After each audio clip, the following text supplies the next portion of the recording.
Pour notre Sans Frontières, nous allons partir à Rome, retrouver Alban Mikosi pour évoquer le plus prestigieux et le plus ancien des carnavals européens. Vous l'avez compris, on va parler évidemment du carnaval de Venise qui commence samedi. Il a presque 1000 ans d'ancienneté ce carnaval et au Moyen-Âge, je crois qu'il pouvait durer jusqu'à 6 mois. Puis au 19e siècle, il disparaît parce qu'un Français célèbre, Alban, l'avait interdit. Bonjour.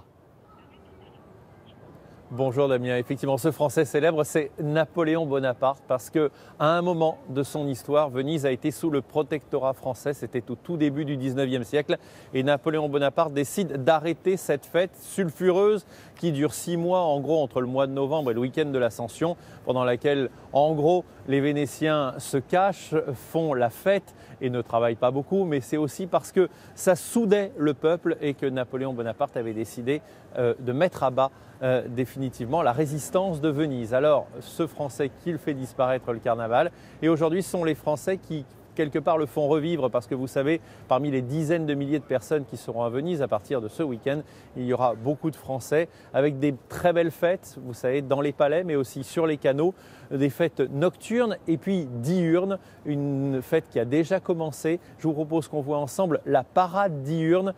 Pourquoi est-elle faite? Reportage avec Anne Donadini et Emmanuel Chiarello et on voit ça tout de suite. Une autre parade se prépare, le défilé des familles installées ici depuis des générations. Allez, hop, on fait un tour.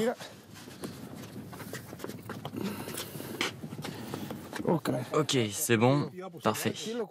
Tire-le comme ça. Ce sont des têtes d'animaux typiquement vénitiens. Le coq, le rat, le poisson, l'hippocampe. C'est un travail qu'on a commencé il y a 6 ou 7 ans et chaque année, on crée un nouveau morceau. Ce carnaval-là est plus politique, plus engagé que la fête officielle. Ici, les bateaux servent aussi à faire passer une sorte d'appel au secours, comme ce rat qui prendra la tête de la flottille. On a pris l'image de ce qui restera de Venise dans un futur proche, vu que la ville est en train de se dépeupler de ses vrais habitants. Seuls les rats vont rester, ce seront eux les derniers Vénitiens. Tant que je ne suis pas dans l'eau, je suis un peu tendu. Après, ça va. Il leur reste à traverser la lagune, direction le centre de Venise. Nous sommes tous des amoureux de la navigation vénitienne. C'est une tradition très ancienne qu'on a toujours vécue ici depuis 1000 ans au moins.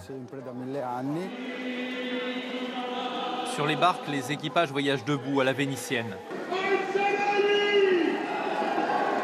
On ne s'assoit pas pendant la parade jusqu'au salut à la ville, les pagaies en l'air.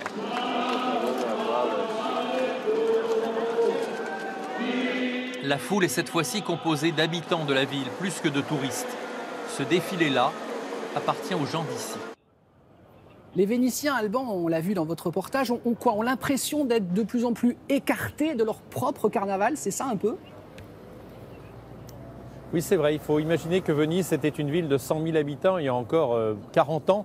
Et aujourd'hui, il y a moins de 50 000 habitants parce que les Vénitiens, chassés par la pression immobilière, chassés par le fait que, vous savez comment ça se passe dans des villes très touristiques, les appartements sont de plus en plus chers, c'est de plus en plus compliqué de se loger lorsqu'on a des petits salaires.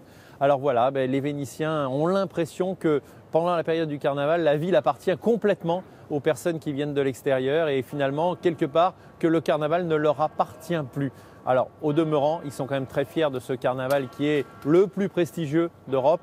Un carnaval sur lequel nous allons consacrer de longues pages dans le journal de 13h de la semaine prochaine, un feuilleton de 25 minutes que vous pourrez voir à la fin du journal de 13h, à chaque fois de lundi à vendredi. Merci Alban.